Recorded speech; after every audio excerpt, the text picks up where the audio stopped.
Chapter 5, Mobile Cities of Light. These communications are the second in a three-part series of conceptual transmissions concerning events now transpiring within the field of magnetic influence around the Earth. The first of these revelations occurred during a period of time from 1967 to 1969. These current transmissions are part of a series being sent during the years 1977 to 1979. The last of our communications to take place on conceptual levels will be sent during the years 1987 to 1989. All three periods of transmission occur within what we call the period of individual awakening, the first of the three major historical periods still before you. As you read these words, only a handful of your species are able to conceive of themselves as one consciousness, one being, expressing itself simultaneously through a multitude of apparently separate forms. This will not be the case a decade from now. 10 years from now, there will be many working signs and wonders in the name of Christ. 20 years from now, individual awakenings to the reality of Christ consciousness will be commonplace. 30 years from now, there will be a sufficient number of healthy, functioning holoids to consciously undertake the final cycle of creation on this level. And I want to interject something here. It is now the year 2012, and some of these dates that I will be reading, well, you'll think that, well, they missed it, they didn't get it right. But what I want to tell you is, please just pay more attention to the spirit of this message than you do the dates. I personally think it's always kind of a wrong thing to do, to give dates. Because I think in what is going on there, it is sort of like what you would call in a state of being in a state of flux. In other words, the plan has to allow for changes in the duration of time in the linear way of looking at it, because as more is being able to be done, and you see that you can do something in a better way if you wait a little longer, then the plan has to allow for that continuation of putting it off a little more into the future. So my way of thinking is I don't let the dates that he gives that don't seem to have been accurate bother me, because it's the spirit of this message and his other content other than giving the dates that holds my attention. So I will continue. That's my last little interjection. I'll get right on with the reading of this. A period of years will follow these transmissions, during which those of you who have awakened to the new way of being will become grounded on your new level of unified consciousness and construct, with the collective power that will flow through you, a biogravitational field of sufficient intensity to draw into it, through a process of rhythmic entrainment, the rest of your race. This will initiate the second period before you, the period of planetary awakening. This period will last 1,000 years. During this time, we will grace your planet with physical manifestations of our angelic extraterrestrial presence. Together, we will work to prepare for the third and primary period of your time cycle, the Age of Discovery. At this time in your racial experience, most of you are not yet ready to enter into a closer working relationship with us. But we will prepare you during the next 20 revolutions of this planet around the sun for the time when your collective vibrational patterns are such that we can blend with them on a large scale. We are still experimenting with various ways and means of accomplishing our task of awakening, but with the increasing ease of direct informational exchange, our work within the currents of your history will probably subside. We hope it will not be necessary to shake you out of your exclusive past future-oriented focus on form through any of the cataclysmic events foretold in your various prophecies. We will use these if we must in order to protect the biosphere of this planet. But if you follow through on the information we are clarifying, there is no reason why we should have to resort to such extreme measures.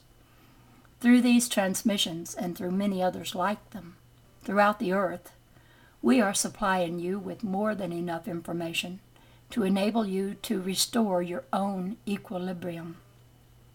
We are allowing a certain amount of ecological destruction to take place without direct interference because such destruction may help to precipitate a voluntary and cooperative return to a pre-fall state.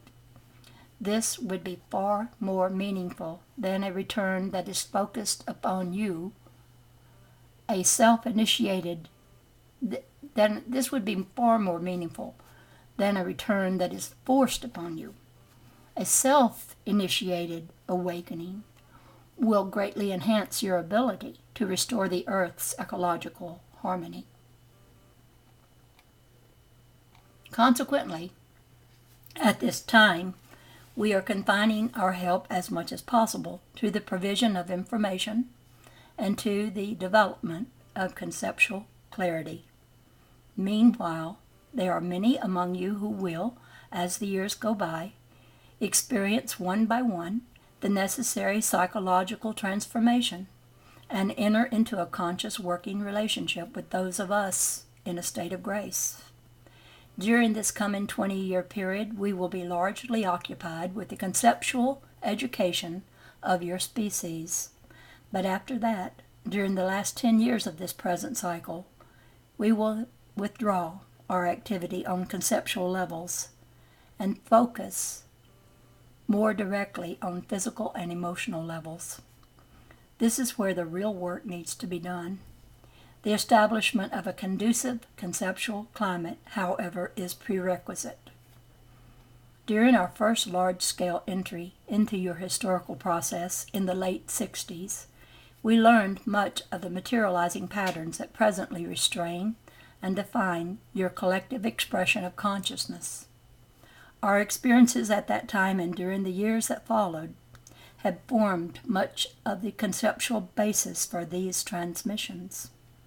At that time, the members of your species more responsive to our descending vibrational patterns were those who had not yet assumed clearly defined social roles. Like the hippies, I guess, huh? Esoterically, these individuals could be said to have had loose etheric bodies, but practically they were individuals in transition, with few vested interest in the status quo. What made these individuals responsive to our presence was the fact that they had relatively flexible conceptual structures. Within them, we could plant the seeds of our life-giving information with the greatest chance for successful germination. We chose the years of 1967 to 1969 for this first large-scale experiment, because at that time in your global civilization there was an entire generation coming into maturity that was receptive to change on a planetary scale. The children of this generation will be those who will participate on many different levels in the great revelations of the late 80s. This will be a truly momentous time, a time when the first contractions of birth are unmistakable. A large part of the purpose for these present transmissions is to prepare the parents of this generation for something unprecedented that is to appear in their children. Our communications during these closing years of the 70s are reaching past the social fringe of your culture that was contacted during the 60s. This time we are reaching deep into the heart of global civilization. We are reaching many who are in what we would call lubricatory positions in your society. Individuals working in factories, teaching in schools, building your cities, and expanding your science. We are not in much direct contact yet with government officials, nor with world bankers and international financiers. In most cases, these elements have surrounded themselves with ego mechanisms too complex to penetrate at this time. Our first contacts with them will occur during the more powerful transmissions of 1987 to 1989. And this being 2011, this is my interjection.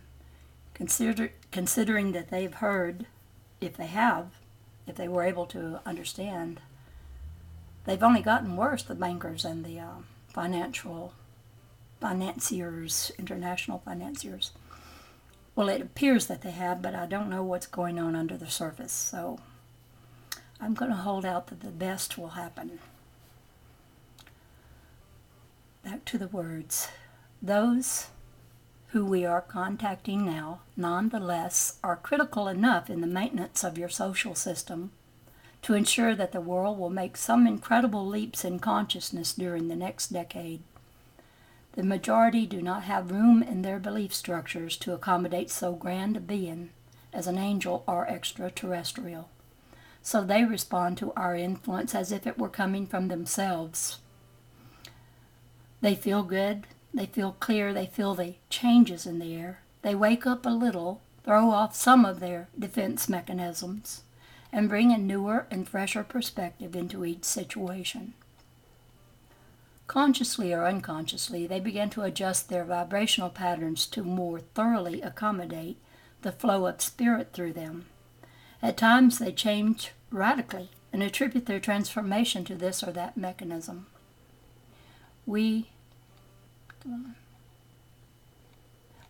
I'm messing up here. We simply laugh. We do not care how the change comes about as long as it does come. Those who are not yet sensitive enough to sense our presence feel us as a high, as clarity, or as peace. All we touch are changing in some way. If it seems to these people that the changes originate within themselves, this is all the better, for in fact they do. We do not bring the presence of God. That already exists everywhere. We assist in the removal of conceptual and emotional blocks that prevent the full experience of that presence. We work with all who are vibrationally sympathetic, simple and sincere people who feel our spirit moving, but for the most part, only within the context of their current belief system. Through communications such as these, we are forging more concise conceptual tools that these individuals and others can use to free themselves. Often these tools are still too conceptual for the message they contain, but they are useful at this time in loosening the bars of the conceptual prisons in which so many individuals still function. If you found yourself in hell, it might be appropriate to grab a pitchfork and fight your way out. In a sense, this is the nature of our conceptual work. Once out of hell, you would no doubt set the pitchfork aside. The concepts that we are providing at this time are strictly transitional, to be used only until such time as you no longer need them. Their ultimate purpose is the dissolution of subjective thinking. We give them freely to assist your race in releasing itself from the spell of fear and reason. Reason is a beautiful and useful process when it springs from the right premise. But the right premise is seldom the starting point for fearful creatures caught in a net of subjectivity. Only when reason is returned to the proper place in the spiritual structure of true intelligence and used wisely in the consciousness of the Christ will it once more begin to serve the needs of the whole. There is only one Spirit, but no limit to the number of forms through which that Spirit can express. For the moment, these forms seem important, and they are, insofar as their contribution to the whole is concerned. But as the years go by, the range of their differentiation will become of much less consequence to individuals who are sincerely offering their lives as channels through which the Spirit can work. As life is able to express through such individuals with increasing ease, they will begin to recognize each other as differentiations of the same Spirit. Such individuals could be compared to conscious nerve endings of God in matter, channeling the life flow. The life flow of, my computer's not working good, the life flow of Christ's awareness into each and every cell of the planetary being. By the time of the 80s revelation, knowledge of our existence and our work will be widespread, especially among the younger generation, the prime focus of our efforts at that time. Although awareness of our presence is not necessary to our work, it does facilitate the transfer of information. Many thousands are consciously working with us this very day. So clear your circuitry, my friend. Great portents of change are in the air. Your physicists are speaking of these things in terms that defy explanation. Your psychologists are abandoning the sinking ships of conventional rationality. Your religions are exploring beyond the confines of their dogma in the rediscovery of spirit. It is all here in this present moment. Open your mind to possibility. Open your eyes and see what is around you. There is a new vibrational pattern descending upon your planet. Tune into it and learn an effective way of dealing with the closing years of history.